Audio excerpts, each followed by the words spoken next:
Good morning everyone, আজকে নতুন একটি ব্লগে তোমাদের সবাইকে স্বাগত। আজকে শিলং ব্লগ ডে 2। তো সেই ডে 2টা তোমাদের সাথে শেয়ার করব। তো সকাল সকাল উঠে আমি হয়ে গেছি রেডি, এখন বেরোবো সাইট সিনের জন্য।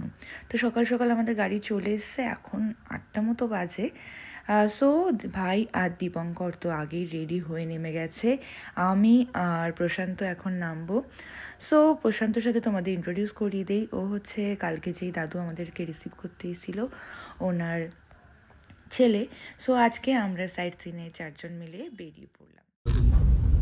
তারপরে লোকাল মানুষকে পেয়ে গেছে। আর আমি কিন্তু শিলং ঢুকেই শিলংয়ে আসার পারপাসটা কমপ্লিট করে ফেলেছি। এটা হচ্ছে মিলিটারি হসপিটাল শিলং, যেখানে আমার জন্ম, আর যেই কারণে আমি এখানে এসেছি।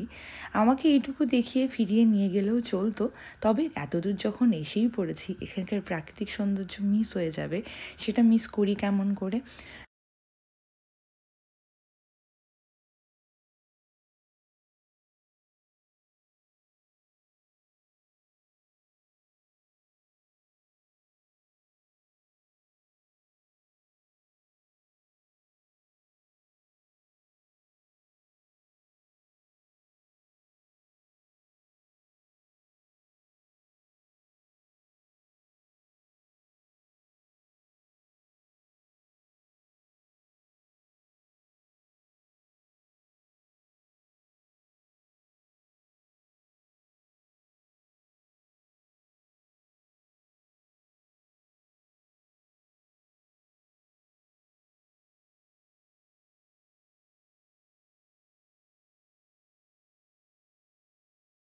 চেরাপুঞ্জি বা শিলং বলো, এদের সৌন্দর্য কিন্তু মেঘালয় শহরটাই জুড়ে রয়েছে মেঘ আর বৃষ্টির খেলা। তো তোমরা যারা বৃষ্টি ভালোবাসো, আর মানে যখন বৃষ্টি হয় তখন পাহাড়ের সমস্ত ফলগুলো চলতে থাকে। এখন যেহেতু শীতকাল, তো অনেক ফলই বন্ধ, যেমন 7 সিস্টার্স ফলস খুব ফেমাস, যেটা এখন প্রায় বন্ধ হয়ে গেছে, মানে শুকিয়ে গেছে। সেটা আবার মনসুনে ভরে যাবে। আর এখানকার সেই বৃষ্টি আর রাস্তায় রাস্তায় সেই ফলগুলো দেখতে পাবে, তো যেগুলো আমরা মিস করে গেছি। যাই হোক, তো আজকে তবু অনেকগুলো যেই ফলগুলো রয়েছে সেগুলো তো আমরা দেখবই, তবে ফলগুলোকে ভর্তি অবস্থায় দেখতে সত্যি ভালো লাগতো যদি আসতে পারতাম মনসুনে। তো আমরা ফার্স্ট মানে সাইট সিনের জায়গা যেখানে ভিউ পয়েন্ট রয়েছে সেখানে আমরা থামলাম। তো মোটামুটি কাছেই ছিল, নিচ দিয়ে একটা পাহাড়ি নদী বয়ে গেছে, আর এখানকার পাহাড় দিয়ে যেন খুব সুন্দর ঠান্ডা ঠান্ডা বাষ্প ওঠে, খুব ময়েশ্চার ওঠে, যেটা খুব ভালো লাগে। এই দেখো প্রথম ভিউ পয়েন্টের সৌন্দর্য, সবুজে ঘেরা পাহাড় আর ঝর্ণা, খুব সুন্দর লাগছিল দেখতে, যেন চোখ জুড়িয়ে যাচ্ছে। এটা হচ্ছে আমার চেরাপুঞ্জির ফার্স্ট ভিউ। আমরা অ্যাকচুয়ালি এখন যাচ্ছি চেরাপুঞ্জি। কিছুক্ষণ ওখানে দাঁড়িয়ে ফটো সেশন কমপ্লিট করে এখনও অনেক কিছু দেখার বাকি ছিল এই ভিউ পয়েন্টটায়। তো এবার চলে এলাম আমরা একটু ব্রেকফাস্ট করতে। আমরা জাস্ট চা খেয়ে বেরিয়ে গেছিলাম, তারপর ওখানে একটুখানি এক্সপ্লোর করার পর দেখতে পেলাম এখানে জিপ লাইন আছে। তো জিপ লাইনে ভাইয়ের তো কিছু ভয় টয় নেই, তো আমি আর দীপঙ্কর খুব ভীতু, আমরা নর্মাল নাগরদোলাতেই উঠতে পারি না, কিন্তু ভাই জিপ লাইন এক্সপ্লোর করার জন্য রেডি।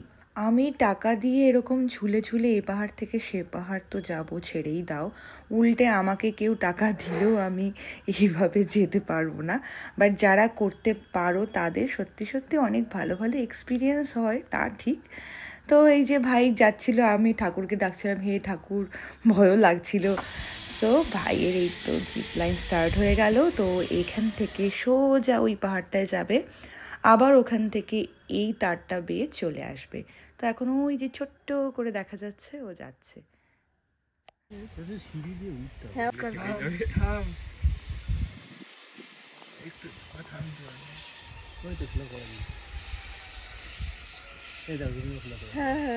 হ্যাঁ, আমার না একটু স্লো করলে ভালো হতো, মানে আমি যে এইদিকে ঘুরেছিলাম, আমি এদিকটা দেখেছি ভালো করে।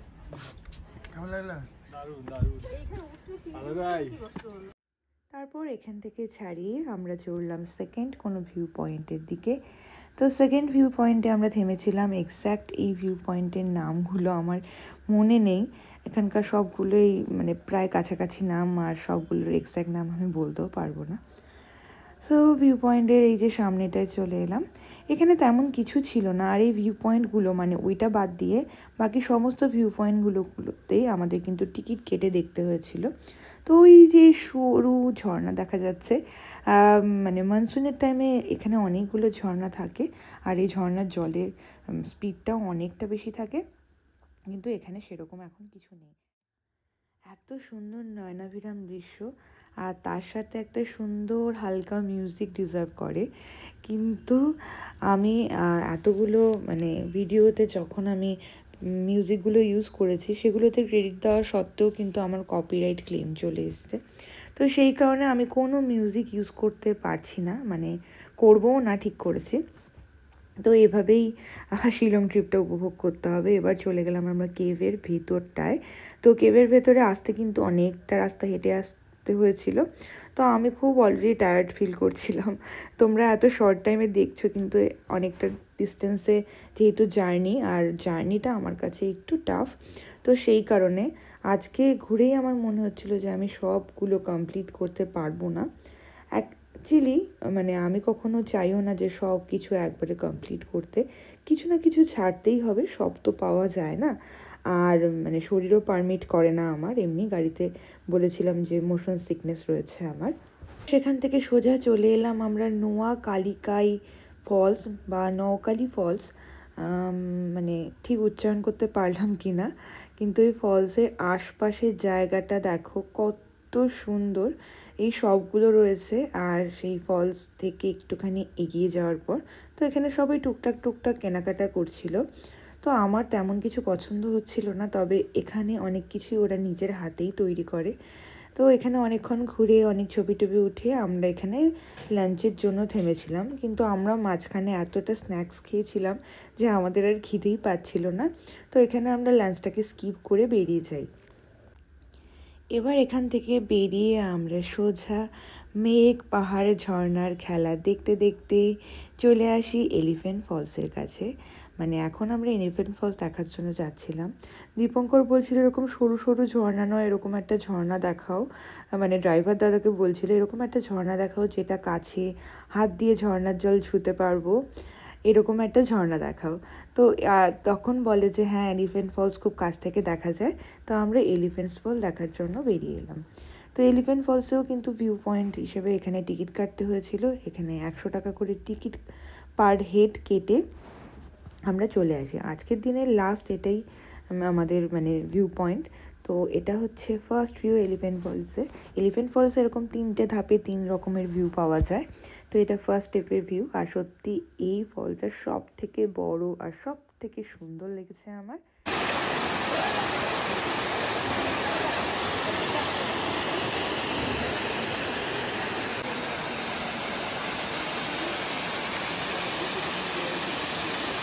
এটা যেহেতু আমাদের লাস্ট ডেস্টিনেশন ছিল, তো এখানে আমরা অনেকটা সময় কাটাই। তো ভালো করে আশপাশ ঘুরে দেখছিলাম, কিন্তু এনার্জি একদম কমে গেছিলো। তো ভাই আর দীপের ইচ্ছে ছিল এখানকার ট্র্যাডিশনাল ওয়্যার পরা, ছবি ওঠার পারপাসে নয়, একবার ওদের জামা কাপড় পরে দেখার জন্য। তো যাই হোক, ওরা প্রথমে রেডি হচ্ছিল, পরে ওরা আমাকে বলে যে ঠিক আছে আমিও যাতে পরি। তো ফাইনালি আমিও রাজি হয়ে যাই ওদের খাসি ড্রেস পরার জন্য। ছোটোবেলায় যখন আমি মানে একদমই ছোট ছিলাম, তখন আমাকে কিন্তু খাসিয়ানি খাসিয়ানি বলতো সবাই, যেহেতু আমি এখানে জন্মেছিলাম। কিন্তু তখনকার ওই ব্যাপারটার মিনিং আমি বুঝিনি, কিন্তু এখন আমি বুঝি, যেহেতু এখানকার আদিবাসী সম্প্রদায়ের নাম খাসি, তো সেই কারণে আমাকে খাসিয়ানি বলে মজা করতো দাদু দিদারা। তো আজকে এখানে এসে সত্যি খাসি লুক পরে আমার সত্যি খুব ভালোও লাগছিল, আর প্রাউড ফিলও হচ্ছিল যে এত সুন্দর জায়গা, এত সুন্দর পরিবেশে আমার জন্ম হয়েছে। তো চলো, তখন খাসিয়ানি বললে কেমন লাগতো শুনতে, যে যা কি বলছে। হ্যাঁ, তো ওরাও রেডি হয়ে খুব খুশি। তো এবার আমিও রেডি হয়ে নেব, তারপর আমি দেখাচ্ছি লুকটা।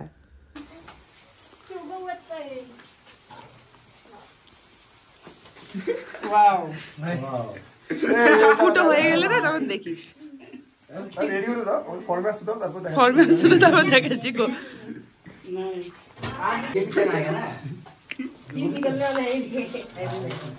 ये किसकी এটা পুরো तलवार है? ধুতি, বাঙালি ধুতি একদম। तलवार सुलेमानी है। ये तलवार सुलेमानी की है, ये शमशेर सुलेमानी है।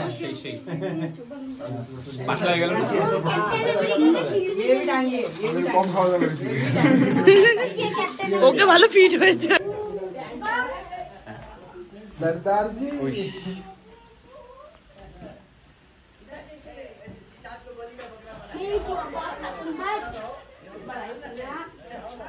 এর আগে ও সাইডাজি সেজেছিল looking like a wow, so beautiful, so elegant, just looking like a wow. तलवार